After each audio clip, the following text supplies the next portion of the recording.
Oh ya.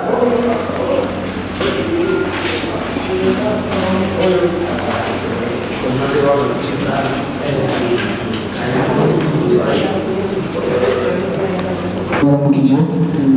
bakenya kuringa mwese na twitabye tugira ko tubashimira kuba waje kubashika mamaye jambo ariko abindi igikorwa kinga umuntu wese bakizi tukaba twazanye ngaha twese n'igikorwa cyitwa Hello Africa Listening Party ari igikorwa kivuye rya mucama cya album yanjye ya gatatu ariyo album iri very well promoted ku rwego mpuzamakungu ugiye kuraba ibiyigize content zose zirimo rero ndi ngaha kugira ngo tuvugane kuri byinshi bisanzwe n'ibidasanzwe biri mu muziki wacu twatwije muranga mukakundi ntari ngaha nka Satbi ko mutari ngaha nk'abajournalist ahubwo turi ngaha nk'abantu bafise vision bashaka bafise urugo bategerezwa kubaka gukubura gusukura byose bisigura yuko akaryo keza kuba buri muntu wese afise icyo ashikiriza yaba kuri album yacu cyangwa yaba ku muziki wacu muri rusange muri iki gihe navuga yuko ibintu bitoroshye cyane kubyerekeye kugira umuziki ugaburira abantu buri muntu wese kuri sekiteri yiwe tuvuze sekiteri zidasanzwe z'umuziki yaba media abajournalist basanzwe abazigize aba-youtubers aba-technicien baplayinga songs ku ma-radio aba-DJs ndetse n'abandi b'amavideo audiovisuel audio production producers n'abandi bose bagize iyi music industry system nibaza yuko twahera kuri kimwe muri iyi nshingano kuri Hello Africa cyangwa we debate about music yacu ariyo kiraja ko twibona anyakiza bitatu iri imbere ko twibona uno munsi nibaza yuko bidashimisha benshi cyane bishimisha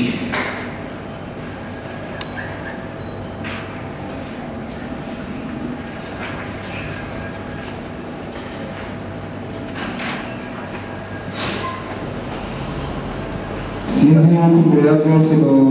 babwira ko twiga bashabuka ndashaka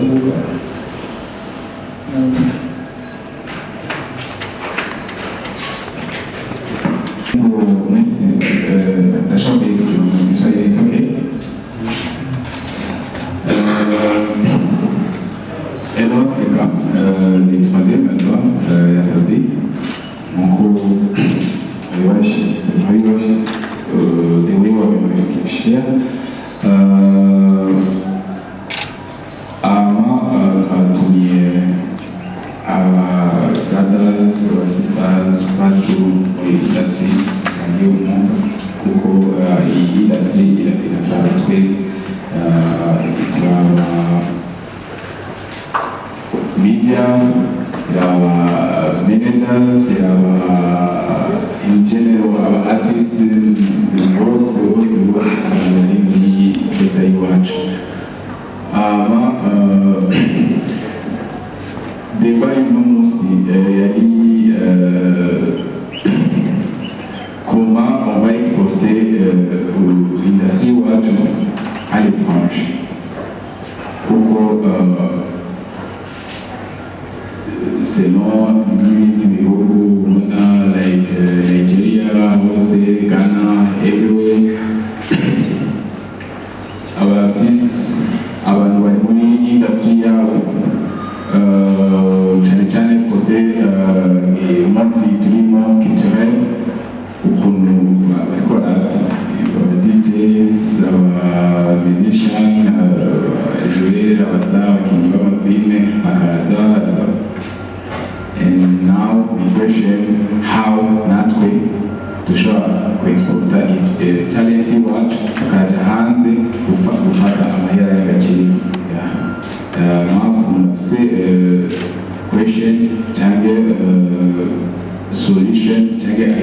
icyo dushaka kudebati rwose ama nshaka kumuha na DJ Jason nawe afite ijambo ari kuvuga yaje babaye ikaze naje ndabaye ikaze muri kiyago tugiye gukora ntangura ahubwo ndabasaba n'imbabazi kuko randevu tuba twabahaye ya 10 ntitwashoboye kubibahiriza kubera ibintu biri muri iki gihugu twese turabizi bikunda kugorana iyo tuvuze business to business ukuntu dutanga amaserivisi ngaha mu Burundi kugira ngo murabizi na twebwe byatubayeho uno munsi kugira ngo nimuza kuducira inkoni ndende uno munsi rero nk'uko babyatwogije Sapi Kent P turi ngaha kugira ngo tuvuge Hello Africa album ya gatatu ya Sapi iyo dukora za brand duhora tugerageza gutanga message gusa umuntu abonye ijambo akumva akagerageza gutegera icyo umuntu yashatse kuvuga Sapi kuba yavuze Hello Africa ngira ngo ni ikintu umuntu ashobora kumvamo insiguro ikomeye cyane kandi nibaza ko uno munsi tuzagira chance yo kuvyinjiramo mu bizi tubiyage cyane cyane muri weekend twajeje kwintroduza ni gute industry mu Burundi yobaho by'ukuri igashinga imizi igashobora no gukorana n'izindi industry itikengereye idafise ipfuno idafise complex iri kuri meme level n'izindi murakoze bienvenue encore Twavuga kuri iyo point of view ufite icyo ashikiriza umwanya w'ibirori murakoze nikoresha umwanya Mr. Tugesho akora ikinyamakuru ukoresha umwanya media reka manze nshimire cyane umwana w'igihugu Sapi intambwe ageze ko ntawe reka gushima mu cyubahiro cyacu nasaba ko twumukomera amashi kuko twibutse iyo twabwe niyageze neza cyane murakoze cyane hama utubazo nari nshaka kubaza ntidukeye cyane ariko ndatunyarutsa kugira bigende neza ndashaka kubaza kuri bacu baje kutuvunira akagohe dushaka tugire icyo duterereye gatoyi ku kintu cyatuzindukanye no munsi ushaka kuri no saha hari ikintu cyitwa listen party igiteramo kiri VIP cyane kiza kubera muri iki kibanza nyene mu masaha yitereye ijoro gatoyi kiteramo kitakunze kugaragara cyane nga mu Burundi ibiteramo biri VIP cyane amafaranga ari menshi cyane ikintu je nashaka kubaza kuri iyo point nashaka kubaza kuri ba bantu Sabina Empire Avenue bafashe barabiye kuki kugira bategura listen party concert VIP cyane mu gihe hari hahari iminsi hari ibiteramo biri simple cyane by'amafaranga make cyane bo babafatiye kuki kugira bategura igiteramo kiri high level nk'icyo kiza kuba uno munsi ngaha ikindi kintu sakubaza Hello Africa ivuze iki hanini ku Barundi yashikirijwe ndetse no kuri Sabinye wenyene mwene Hello Africa murakoze cyane kumenyesha amakuru kwisamizi Black FM isamira na communication cyane kandi cyenda nkongera nkaba CEO w'ikinyamakuru Hitop TV kaba rubuga rukora kuri YouTube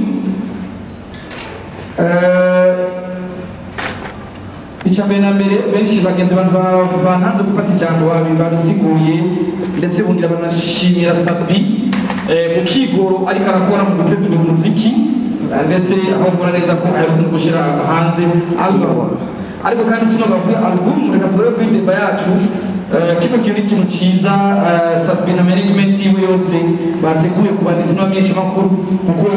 n'ubwa mbere kibaye aho tumakuru muri conference de presse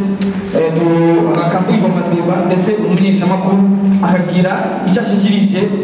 bivanye n'icumwe n'igihugu aba yamurungitse gukora.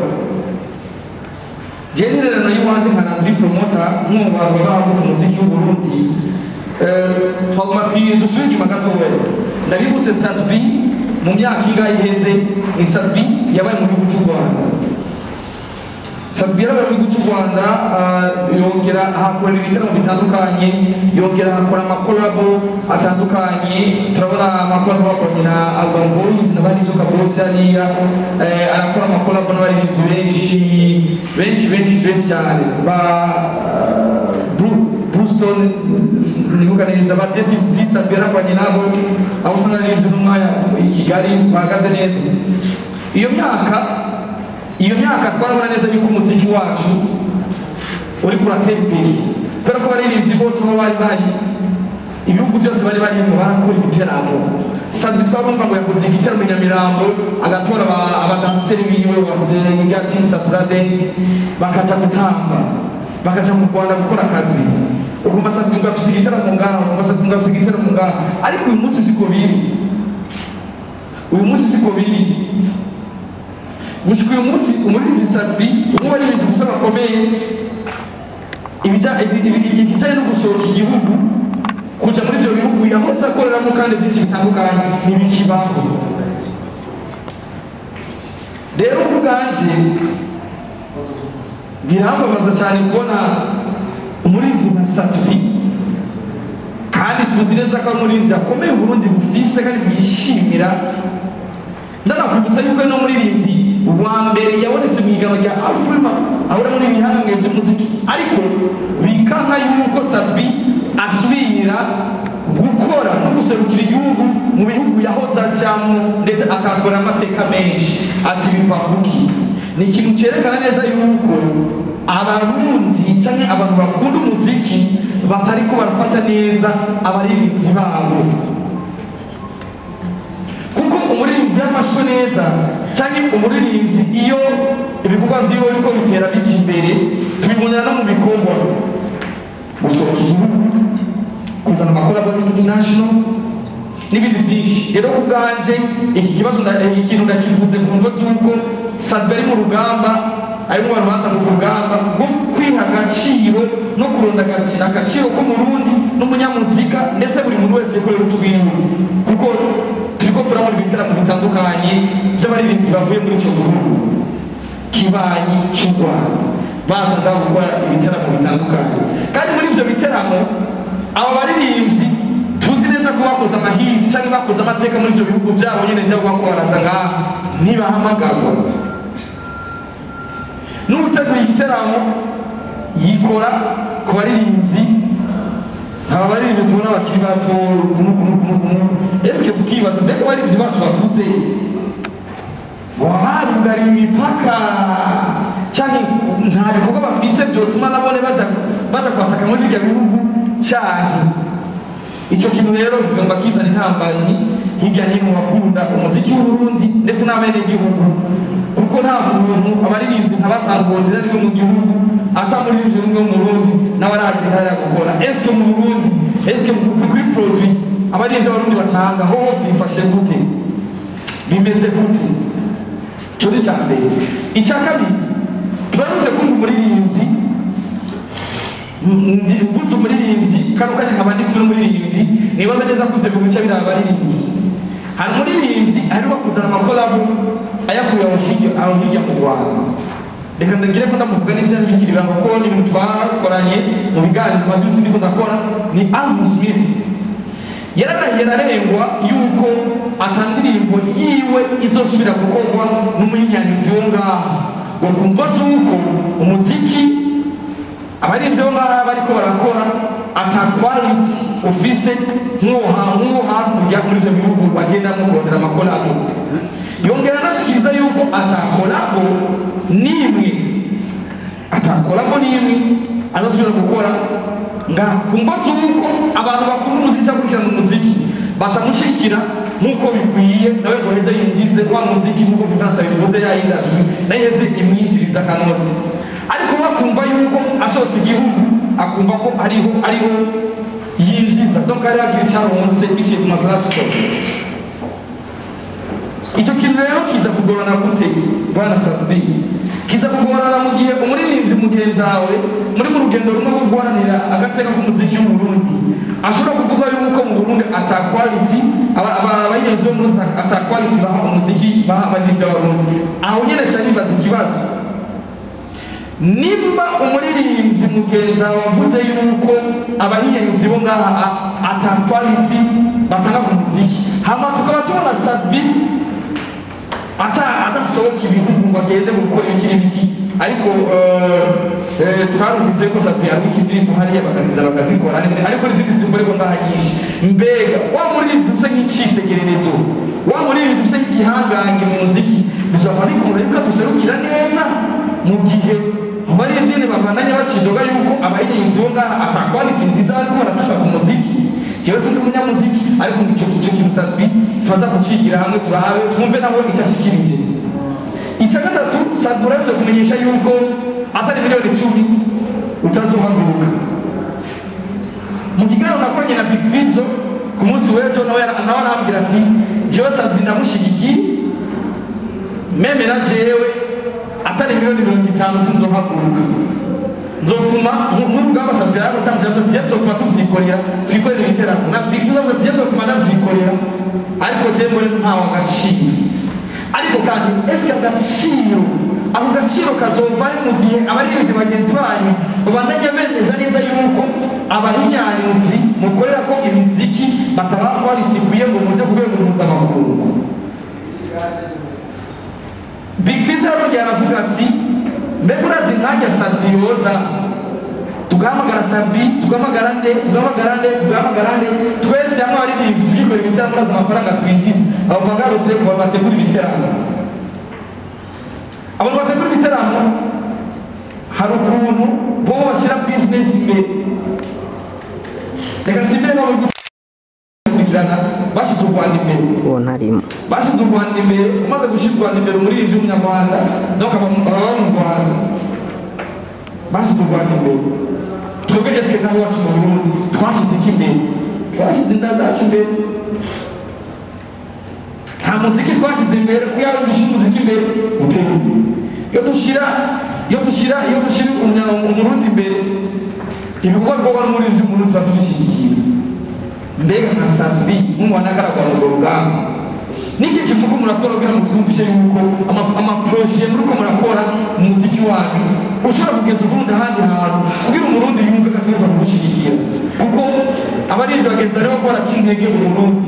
kuko umurundi nazo yenda gushyigikira Sabi wenyine mu gihe urundi muri ibyo yariya ariko aratana izindi deba zitemeranya na Sabi rero ngiye ku bwanjye ndifuza ko ubonye ikanguro muhere ku baririmbyi mukatwumvisha neza twebwe abenegihugu mukatwumvisha neza kugira umuziki wanyu ushobora gusohoka n'ibyo kuko murakora kugira umuziki wanyu ushobora gusohoka mu gihe bamwe bemeranya nabo abandi bakabihakana murakoze turaza kwibikira ibibazo ko bibaye byinshi twabigisha byose rwose reka tutangure ngaho kwa Andrea nabo kwa Idea nabwo gushika korona yavuze gusohoka igihugu gukora iki kubanje mu gihe music industry yacu iriho nobaha akarero kuko twe dukeneye d'abord kwiyubaka twebwe ngaha papo uje kubaka hanze Hello Africa is significative yuko irasignifia yuko ari Hello Africa turamuza Africa yose batumenye but iwacu mwakiriye gute capacity ya media ushobora kuyipromotinga media ngaha emeze gute nibaza yuko ugusohoka igihugu atari cyo kuzatwubakira umuziki wacu jaragiye Tanzania rangi Uganda nakorana na Washington ndi munsi ya management ya Bukivla nakoranye na Institutes, ndarimbana na Aslen, ndarimbana na Urban Boys, ndarimbana na Bahati na Otile, ndiga Mwina.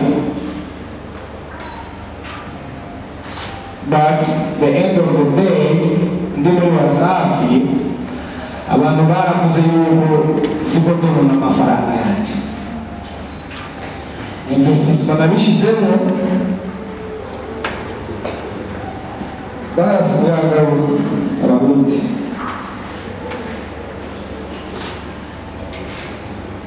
Kuva uwo munsi sindasohoka kandi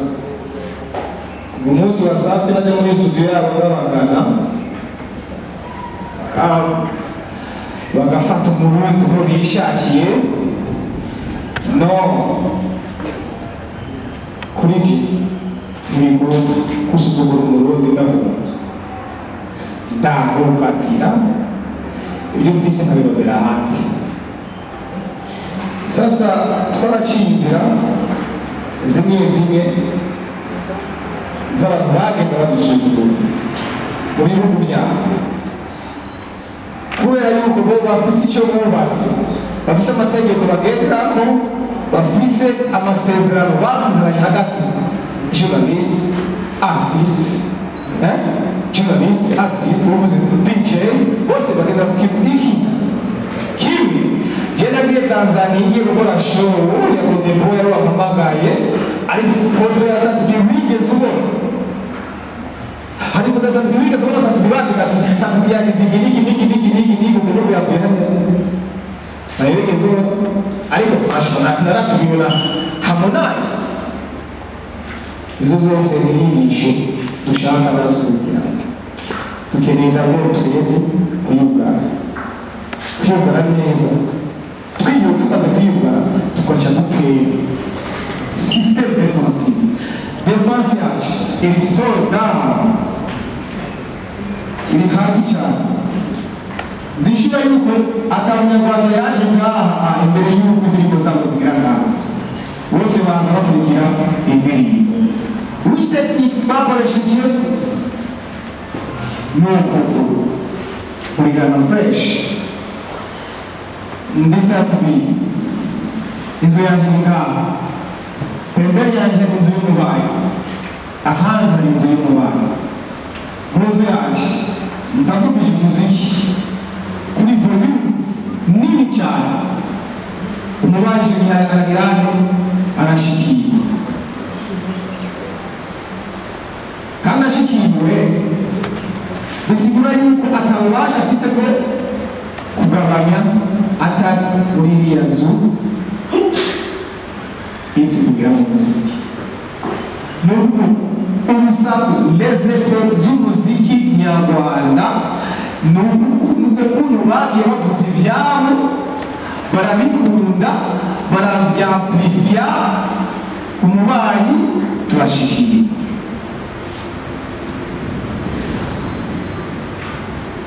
Tanzania barasakuza lezeko ziradushikiye. Uganda hose batanguye kubaka iby'iwabo. Kubaka ibintu by'iwacu si Sat-B wenyine, kubaka industry murakenewe. Hakenewe ko abajournaliste bicara bonyine ubwabo bavuga bati no munsi tutunza naka, kandi umuntu umwe niwo tuzi kuri ibi. Dukeneye ko aba DJs ndabibira akabanga, hari aba DJs ngaha bagiye hamwe bamaze gutangura ibikorwa, batunza uwo bashaka bakabona uwo bashaka ku neza y'igihugu no ku yindi kote ku neza yabo. Ariko si ikintu twagiye hamwe twese ngo tuje hamwe ngo tugirire inyungu ibice bitandukanye by'abantu, atagukumira abasigwa n'abasanga. In this music industry bikorwa kuba cyane. Rero DJs bagiye hano ndabazi barimo participa bariko baragerageza kunga muziki w'u Rwanda c'est très bon ni ibintu byiza nta kibazo kuko marshe yacu imwe n'amashe yo mu Rwanda turunguka ariko system defensive y'ibihugu bibanyi byacu Tanzania Uganda system defensive iri très fort irakomeye cyane iyo irabapermeta kuataka system defensive ni iki ntukeneye ngo ndazibira umuziki nyarwanda mushobora kuwuzibira ndazibira umuziki w'u Tanzania ntibishoboka ahubwo wowe fata decision zawe ziha agaciro umuziki wawe muri ibi byamaze kugira amafaranga journaliste arashikirwa youtuber agashikirwa mwese twese turashika ariko imbere zacu z'ubukuru jewe ngo penetre hanze biracyakora harava debattere kuri icyo kintu cya systeme defensive na systeme ya attaque mu mwaka w'ibihumbi 2009 muri Uganda abatanzania bari barahinjiye abakenya abanigeria baje 2010 abagande barabyana bati ntibishoboka bariyunga nk'aba DJs abajournaliste n'abandi kugira ngo bace icyo kintu they are so organized they create issue ku nyundo havamo ibikoko haba mu bidiko haba melodies n'ibindi hari something ifise originality ahakora ku buryo indirimbo yose zose ushingira ati this is Rwanda music why do you want to put the Rwanda music nijye abantu bagomba bavuga tuzimira abanyarwanda you can't and sisters you can't work hard love your people you need love mukundana each other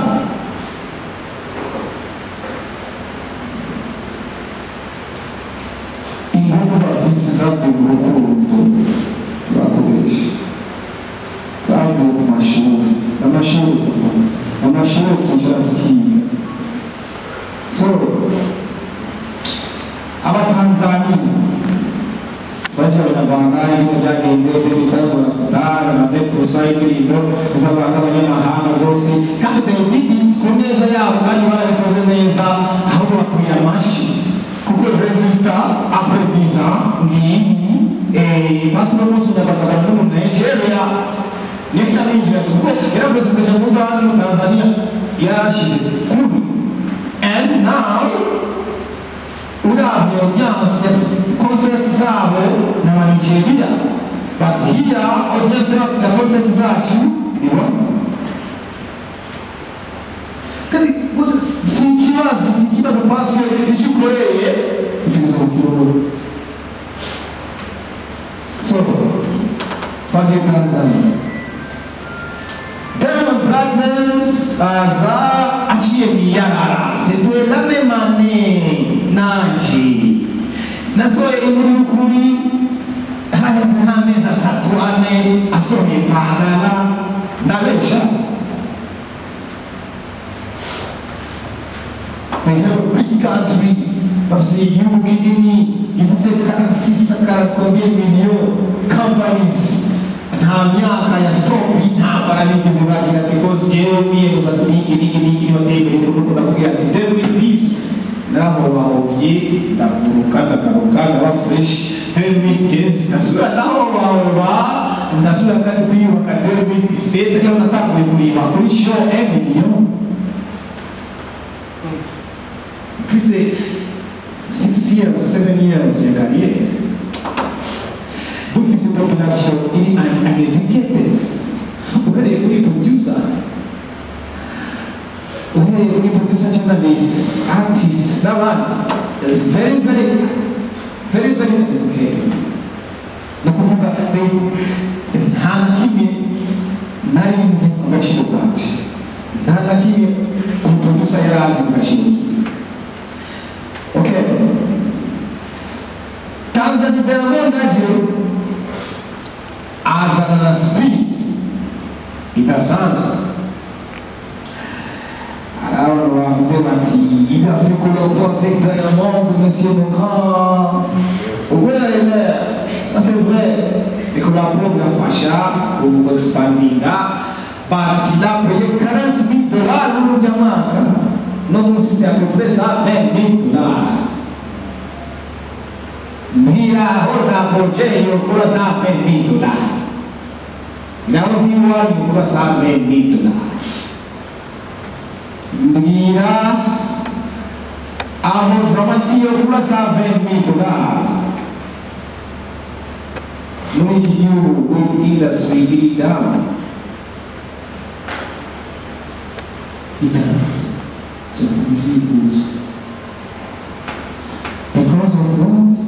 itu buat tunajaga no hivyo kama baraza wanainvestiseur wanamufasha wanainvestisa as afisa mali in so smart nukuvuga yuko uri sharp unaprefera elewe afakana unayobi ambayo tulichamo okay unahema something kibikomeye kubera yuko ufasisha ikintu ushaka gikomeye ni sacrifice and looking quando economically hejuru unamufasha Diamond azika kwa kuna sotra mapave 2014 azakuwa yeye haliyo Nigeria anyway and here James Sikaranga agapamba na bene wacu kwa konvenka yuko indirimbo zora nziza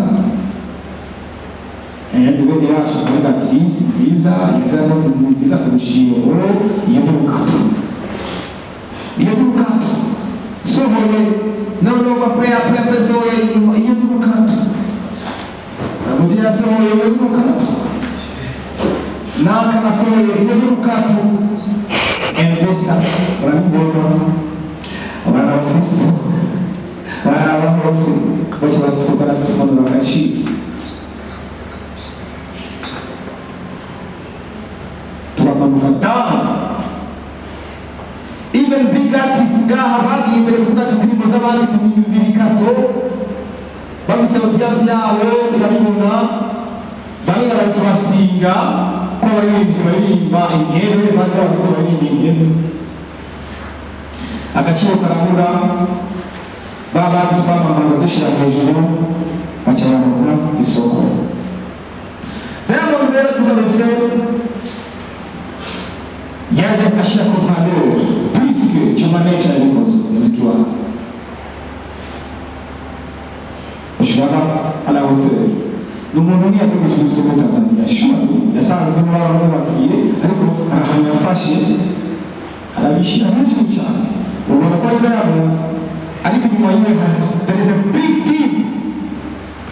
plus de 100 personnes aba investor Texas ndetse n'ujya kwambikira hato muri video timu so nadaga biboro bitatu byagiye kubaka industry yabyo n'ubundi butandukanye bagira kukigoze bakukiye bavuze bati nyamahanga hanze yashira amara ikori muri amikali gishire mu giteguro bishaka twabwa bikitira mu by'abaririmbyi okay companies zirabyumva zashira amafaranga abantu bakaba kumvira avuze ko Uganda Rwanda Tombos baje university n'ibindi byinshi bishobora kushira ibintu byabo neza barabakira abana b'amusto na publicity byafise okay Tanzania, Vermont, yaje ari smart, arokada, arakonvenka inama nshingamateka zaho, arakonvenka niwe birakunda barabaha icyo bashaka, azana n'abandi bari ariko tubona bari bandi bakode babaye benshi abo n'abaje hafi yiwe hari n'abandi bamunaniye bakuru kubona ivyo yakoze. Sasa twebwe onaneho turihe muri team rock, turihe muri organization ushobora gukora ikintu n'umuntu umwe gishobore bikunda abajournaliste bisaba yuko bishara hamwe kandi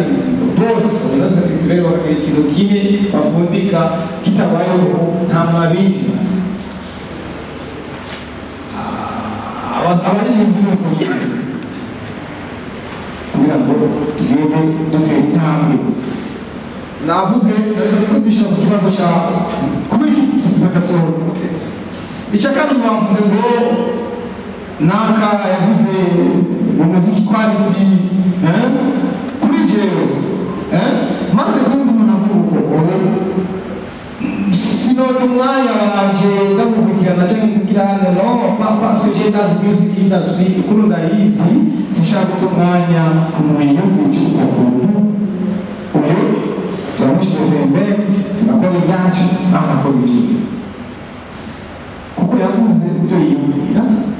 ni liberté yiwe no bamuvuze ko ubasha. Okay, ibyibiro byakurije n'ibyanje ntuzobona genda ugushaka ariko abantu bavyumva kumwe bari ko tuguma twumva atabyumva kumwe abakoze amakosa runaka yagize ikintu twebwe tubona ayo makosa niki turiko turakora kuvuga ati ageze umuntu no ntacyo bifasha kuba kurwara muziki ya Rwanda ngo niba ntihari umuririmbyi yinjire ntacyo bifasha ntabaki but work hard shaka amategeko y'akazi kawe ari this wo gukora iki abajournaliste turakeneye dufise ikigega cyacu dufise iki ishyirahamwe ryacu dufise nuko twe dupanze umuntu umu artist wese atazogira ubururu uzogenda ubururu ku neza ya benshi apana ku neza y'umuntu. Turabandanya icyo kibazo cya kabiri bavuze ngo cy'amakwaliti abantu batabyumva kumwe no sishobora abari mindset yanjye sishobora kusitabira ababiri hasi ntasinanabira abandayibuka ntatureka nkikomereza kuko je bise mindset zanje nifuza gusanga nifuza legalize yuko kuntu parce que nawe unze cyane legalize nifunga there is no more people tubona kubera yuko iyo twisharanye nta kintu na kimwe je ndahumukira industry nta byumviro dushyira hamwe none wa ndingo bano kwanje inshuti zawe tubyumva ko dushaka kubaka ikintu tukajyana abandi barabona inshuti nyinshi dufashanye muri mu rugamba y'abagwamisha amakuru y'abantu ku bandi.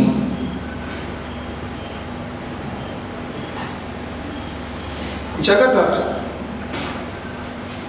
10 millions francs amafaranga ngerageje baba investisi muri Hello Africa n'amafaranga mayo makica ahama narumvise DJ Pole kugira ngo kuvuga yuko bizogora cyane